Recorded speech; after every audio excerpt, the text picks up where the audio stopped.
Assalamualaikum warahmatullahi wabarakatuh.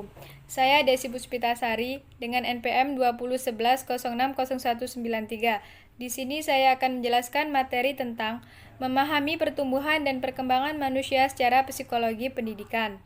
Poin yang pertama, pertumbuhan dan perkembangan. Istilah pertumbuhan yang dimaksudkan dalam aspek jasmaniah itu seperti berubahnya struktur tulang, tinggi badan, berat badan, dan lain-lain. Itu guna untuk terus menyempurnakan diri. Nah, pertumbuhan itu lebih bersifat kuantitatif.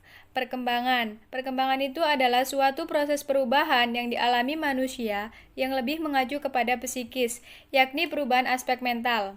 Nah, perkembangan itu terjadi secara bertahap dalam jangka waktu yang relatif lama dan berkelanjutan yang berlangsung sepanjang hayat, mulai dari masa dia lahir hingga meninggal dunia.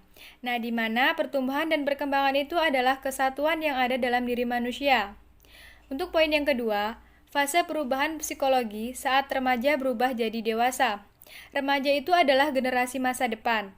Mereka akan menjadi pemimpin dari suatu organisasi, memimpin rumah tangga, dan memangku kewajiban yang lebih besar dari sekedar apa yang mereka lakukan ketika masa kanak-kanak dan remaja. Poin yang ketiga, penyesuaian terhadap sense of self dalam bentuk fisik yang baru. Petrin menjelaskan bahwa remaja akan mengalami masa yang umum disebut pubertas. Pubertas itu adalah perubahan secara fisik pada anak memasuki remaja menuju ke dewasa. Namun tidak hanya itu, pada masa pubertas psikologi itu mengalami perubahan. Nah, mereka pada saat remaja itu akan sangat memperhatikan perubahan fisik tubuh mereka. Mereka ingin tampil terbaik, namun ketika memasuki masa dewasa, mereka lebih dapat menerima penampilan fisik mereka.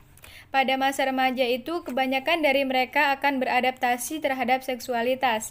Sedangkan pada masa dewasa, identitas seksualitas itu dari individu yang sebelumnya masih dicari di masa remaja. Nah, pada fase dewasa, hubungan intim yang serius mulai berkembang, seperti cinta dan komitmen seumur hidup. Untuk poin yang keempat, mengembangkan dan menerapkan kemampuan berpikir abstrak. Menurut Petrin, pada masa kanak-kanak, pola pikirnya itu adalah berpikir konkret. Artinya, kita itu percaya akan apa yang kita lihat dan melihat suatu masalah itu dari satu sudut pandang. Nah, sementara pada masa dewasa itu pemikiran individu akan berubah menjadi lebih filosofis dan idealis. Nah, pada masa dewasa juga, anak itu lebih mampu mempertimbangkan berbagai sudut pandang pada saat yang sama. Untuk poin yang kelima, menentukan identitas personal.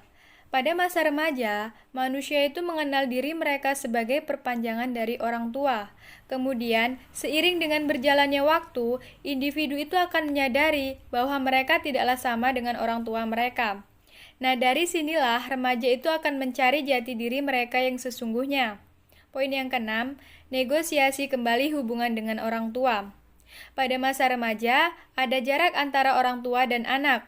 Pada masa remaja itu lebih mendengarkan saran sebayanya ketimbang dengan orang tuanya. Namun ini berubah ketika sudah beranjak dewasa. Dewasa itu membuat kita memandang orang tua sebagai individu terpisah dan mempertimbangkan saran yang mereka berikan. Konflik dengan orang tua juga menurun seiring dengan bertambahnya usia. Untuk poin yang terakhir, memenuhi tuntutan dan tanggung jawab sebagai orang yang semakin dewasa. Petrin sangat menekankan bahwa masa remaja itu adalah masa yang sangat rentan akan masuknya banyak informasi dari berbagai tempat.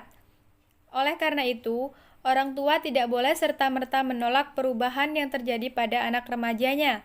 Bisa jadi ini adalah masa pencarian jati diri mereka.